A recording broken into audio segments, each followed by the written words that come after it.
Your body hates these drugs. It is trying so hard to function with these toxins in your system and is compensating in all sorts of unhealthy ways just to stay alive so your brain doesn't fry itself out by overstimulation. Alright, so here are some general recommendations. At a bare minimum, you need 3 to 4 months of withdrawal time, even for low doses of psych meds, especially the ones with short half-lives. I'm going to repeat that. No less than 3 to 4 months in order to get off a drug that you've been on for a month. And that's based on the literature. In reality, probably closer to a year is going to be required, especially if you're on higher doses. Number 2, reduce your dose, preferably 10 to 30% of your current dose. Not your starting dose, but your current dose, every 2 to 4 weeks until close to 0 milligrams. I'm going to show you a graph of what that looks like. If you're taking more than one drug, as I was actually, and a lot of people unfortunately are, they give you these drugs and all of a sudden they start diagnosing you more and more things as you start to exhibit more side effects. Well, no wonder you're exhibiting side effects. All your hormones are being affected. Men suddenly have high estrogen. They're basically, it's throwing everything off. People's entire personalities can change in weeks. And they start doing all sorts of out of character things. No wonder they start giving you more drugs because these drugs are causing problems. It's great for the psychiatrists because they're making a fortune off of you. It's terrible for you and your families. So when you're on multiple drugs, get off one at a time. You don't want to start playing around with your brain chemistry too much because if you start trying to taper 5 drugs simultaneously, A, you're going to lose it by trying to count all the beads. And B, your body's going to have a hard time compensating for all those hormonal and neuronal changes that are occurring simultaneously. And most importantly, do not skip days, people. Remember, with a lot of these drugs, you're already going through withdrawal, even if you take it once daily. So if you skip a day, let me show you what happens. Okay, so here's a graph. I got it off of survivingantidepressants.org. It's a great graph. So the red line, if you skip every other 2 days, look at the blood plasma concentration in your body. It's going crazy. You're going through withdrawals for a full day in between. And in the meantime, your body, all those changes I described above, those changes don't reverse in a day. They reverse over many months to many years. So when you do that to your body, you're sort of throwing it out of whack. And the green line here is every day. So you're still going through withdrawal every other day. You cannot skip days like you can with something like nicotine or alcohol or even like speed or any of those other drugs. You cannot skip days, people. Do not skip days. This is a novice mistake, and it can cause a great deal of harm and frustration. If you take a daily dose, you see, even if it's a reducing dose over time, it keeps your blood plasma concentration constant. Now, here's a graph of what it should look like. How to correctly taper your psych medication to avoid serious problems. And serious problems can and will occur if you are not careful with how slowly you get off these drugs.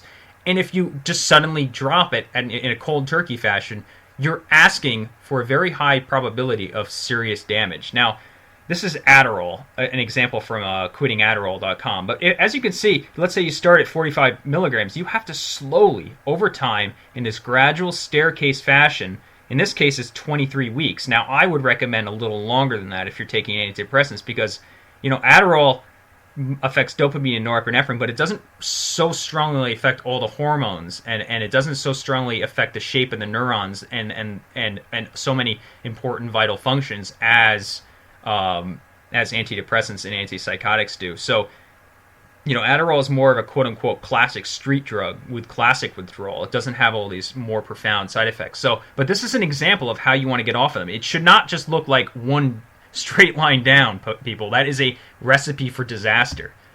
So let me show you why you need to do it step down. So if you look on the x-axis, that's the one on the bottom, duration of symptoms, and on the y-axis, the up and down one, is the intensity of symptoms. So let's say you're taking 20 milligrams of Lexapro, and you suddenly drop to 15 milligrams, right? That's 25% of your dose. So that's within the recommendations that we suggested. Now, it's not medical advice, just suggestion based on general experience. Ideally, you want to do it around 10%, though. That's what Peter Bregan recommends, and that's also what Surviving Antidepressants recommends. But if you're feeling a little gung-ho, you can try 25% at the higher doses. I wouldn't recommend 25% at lower doses. Anyway, let's say you drop from 20 to 15 milligrams, like I said. Well, day one, you have a beginning of withdrawal symptoms. By day 4, you have the maximum intensity of withdrawal symptoms, and by day 7, they begin to subside. But you see that green? It doesn't end at day 7. It ends by the end of the 2nd week or 3rd week. So you have to space out your decreases in doses in order to accommodate the withdrawal symptoms. These physiological processes, the hormones, the brain, the peripheral nervous system, the autonomic nervous system, they do not change those physiologically in just a day or two. They change over weeks to months because the changes that take place are related to the DNA structure of let me rephrase that. The changes that take place need to be effectuated through through gene transcription and protein creation. You have to literally resynthesize and restructure the brain and the peripheral and the nervous system, which takes time because you're building new cells from scratch because your brain has tried so hard to compensate for the toxic effects of these drugs. So let me go into more detail. So new receptor proteins have to be synthesized. This takes time because it's at the RNA level. Proteins need to be synthesized and then transported all the way to the edge of the cell. Now, this is another important point. Neurons are not small cells. They're massive. They are way larger than regular cells, like skin cells and cheek cells and liver cells. They're orders of magnitude larger. So it takes time, a long time. For those, see the nucleus there? All those dendrites there, the cell body with the things that look like trees in the blue. Well, the stuff has to be created in the nucleus and then literally physically transported all to the edge of the cell. What about the axon terminals? Yes, if you have damage in the axon terminals or along the Schwann cells or the roads of Navier, all the building blocks to repair that cell need to be transported from the cell nucleus all the way to the end. That can take a long time. This is not a quick process. So do yourself a favor and give yourself, your brain and your central and peripheral and autonomic nervous system some time to repair itself from the damage that's been done by these powerful drugs. Now let's just show you what upregulation looks like. So after you change your dose, upregulation slowly occurs. This can take weeks. So these purple things, the receptors that take in the neurotransmitters and then transit cell signals. Well, you're going to go from like 2 to 4. But that takes time. Like I said, this cell has to literally synthesize and transport these proteins to the edge of the cell. Now, this is a very important point as to why you need to decrease your dose, especially slowly as you get to lower doses. Because even small doses lock down 80% of your serotonin reuptake. So let's look. This is for what's sertraline. This is Zoloft, but this is how every single antidepressant looks. So on the x-axis, for those that can follow this, and the x-axis is plasma concentration, which is relative to dose, and the y is the occupancy of those where the serotonin is reuptake. So what you see here, just look at the shape. It looks like there's a big increase and then it kind of flattens up, right? Well, see the flat area on top? Those are higher doses. Between 0 and 20 milligrams of sertraline, which is a very small dose for anyone that's actually taken Zoloft, which I have. I've taken Zoloft. I was on like 75 milligrams.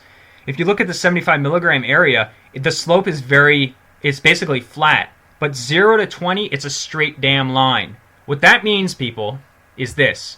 Once you approach low doses in your tapering, you are hit with an exponential slope. Ouch. Yes, that means you cannot just stop taking, if let's say you're taking 100 milligrams of Zoloft and you go from 100 to 20 over like a few months, and you say, well, let me just bite the bullet and go from 20 to 0. No! Do not do that. Because if you look at this graph here, it shows you that if you do that, you're going to have an order of magnitude more profound effects. Because when you get to the lower doses, that's where the biologically effective changes occur. Now, why do doctors prescribe people at hundreds of doses of this stuff? Well, it's because they're completely ignorant of the way that these drugs work. They just need to read this study, and they'll understand that people don't need 100 milligrams of Zoloft. They literally only need 10 or 20 milligrams, and that should do the trick. And that's for all drugs. People are way overprescribed these drugs because the effective dose on the brain is only at the smaller doses. So here's another graph. Minimum therapeutic doses have profound effects on the brain. So these are the bare minimum effective doses. Look at the 80% effects. That is huge. Show this graph to your doctor if they don't believe you. Find this study and send this to them if they don't understand why going slowly at the low doses is important. Summary of those graphs: slow reductions at low doses are particularly important. Do not just bite the bullet. That's exactly what I did. I remember I was taking 10 milligrams of Cymbalta, and I said, man, this bead counting stuff sucks, doc. I hate this. It's not what I signed up for. And he's like, yeah, well, just quit at this point. Just bite the bullet. People have a hard time getting off the lower doses. So at least he knew that. But he gave me terrible medical advice. I could probably file a lawsuit against him if the statute of limitations was still present, using this study as evidence. Absolutely do not stop at low doses. Keep going all the way down. Let's say you're taking what's it called, Zoloft. Once you get down to 20 milligrams, you may want to reduce your doses by 10%, and this may take several months. But you may avoid the severe damage that people like me have incurred. I've been 3.5 years since my last dose, and I am still profoundly disabled because of this huge drop-off in that graph. So, stopping your drugs cold turkey or a rapid taper, especially in lower doses, is the equivalent of driving down this road at full speed and then just simply not slowing down before you reach the hill. What's going to happen? Your car is going to get some air time. And by the time it hits the concrete, you're going to be way down at the bottom of the hill, and your car is going to be completely fucked up. You're going to break the suspension, probably destroy the engine. It might not happen. I mean, some cars might be well built. Maybe your brain can handle a sudden drop off a cliff, but most people can't handle it. So do not just drive off that damn cliff, people. Go slowly and educate yourself, and educate your doctor. Now, let's say you finally do get off the drugs. You taper over 4, 5, 6, 7, 8, 9 months, maybe 2 years. Maybe it takes 2 years for you to get off the drugs. But that's great. You didn't lose your job. You didn't become homeless. You're still married. You have, you live in your house. You're not homeless, and you don't have all sorts of crazy twitches and stuff, and you can function in society. That's great. That's what you want. You don't want to end up like I did. But once you're done with the drug, you're still going to undergo post-acute withdrawal syndromes. And this is common with all addictive substances. It's called PAWS. This is commonly described in rehabs. So basically, once the drugs are no longer in your bloodstream, it takes some time before the brain recalibrates. Not only that, but you have to psychologically learn to live life again without the effects of these drugs. So not only do you have the physiological changes, but you also have psychological withdrawals as well. Now let's look at the time frame here. So you have, within the first, say, 30 days, you go through the withdrawal periods, and then you have a honeymoon phase. But you're like, hooray, yes, I'm not on the damn drugs anymore. I freaking hated my life on the drugs. I'm just glad to get rid of the toxins. Well, between the first and the second months, you hit something called the wall, where you're sluggish, you're low energy, your relapse begins to increase. You're saying, man, this sucks. I miss the drugs. You're depressed. You have no emotions. You're irritable, you blame, you're impatient, people, you're snapping at people at work. And then you hang in there for another 2 months. Now you have adjustment period. You're sloppy, you're drifting from commitments. You have, your emotions are starting to return normal, and, you're starting to acknowledge the long-term issues. After 6 months or so, now at 6 months, you're starting to return to normal behavior. You're having normal emotional control, you're having, you still have some dysfunctional patterns that led you to the drugs in the first place. That's something a lot of people don't seem to understand, is that once, getting off the drugs is tough because you have to return to your original symptoms. The reason you went on the drugs in the first place will come back. If you do this correctly, you will not become disabled, but you're going to get you're going to have anxiety and depression again. Most likely your OCD will come back or whatever. I don't like using the term OCD, but you'll have obsessions and stuff like that. That's good, of course, because your brain is healthy. Those are healthy in a dysfunctional society that we live in. It's normal to be depressed and anxious and have obsessions. We live in a very artificial society, people. We're not meant as a species to drive around in cars and do a 9 to 5, and go on hiking trips. But in the hiking trip, you have to have a whole bunch of rules and regulations. You can't have a campfire going, after 8 p.m., blah, blah, blah, blah, blah. All the rules and regulations. The society we live in is not a free society, and we're not really fulfilling our evolutionary potential. So of course you're going to be depressed and anxious. And then after a year or so, you begin to enter your new life. And you recover completely, and you're able to adapt and live with your normal brain situations that led you to taking the drugs in the first place. And this is where most people will end up. Most people aren't going to get disabled by the drugs. Just don't go cold turkey and don't go quickly at low doses, and you should be fine. If you're patient, it may take a year or longer to get off the drugs, but if you do it correctly, you're going to be fine in the rest of your life. You're going to have to deal with anxiety and depression, but everyone deals with anxiety and depression. So here's some additional suggestions. This is not common knowledge, especially to psychiatrists who think that they know everything. Now, psychiatrists are probably... Don't even get me started on psychiatrists. Anyway, ask your doctor whether or not he or she believes in the chemical imbalance theory. Test your doctor to see if he or she understands the information that we provided in this PowerPoint. Ask how slowly you should go off your medication. If your doctor suggests less than 3 to 4 months, it's likely he or she has no idea what they're doing. That's what the literature says. If you just go on Google Scholar, you'll see 3 to 4 months it's required. Now, testing your doctor is important because psychiatrists are a dime a dozen. Psychiatrists are like the lazy students in medical school. They don't really want to actually do blood tests. They don't really want to. They want to sit there and analyze and judge you and go in their big book of the DSM-5 and just pick out something. You could literally just pick a number out of a hat and diagnose you with something. Of course, everyone's going to have a diagnosis. A lot of these doctors don't really know what they're doing. But some do. I've had a number of psychiatrists, and one of them was actually a pretty good guy. The other 10 or so all were pretty much idiots that just made a lot of money off of my suffering. The first one, ask your doctor whether or not he or she believes in the chemical imbalance theory. Now, this is critical, because if your doctor believes in the chemical imbalance theory, the entire assumption of their practice is in doubt. It's like in logic, it's like a basic tenet. Like if you believe in the chemical imbalance theory, then everything else you do is null and void.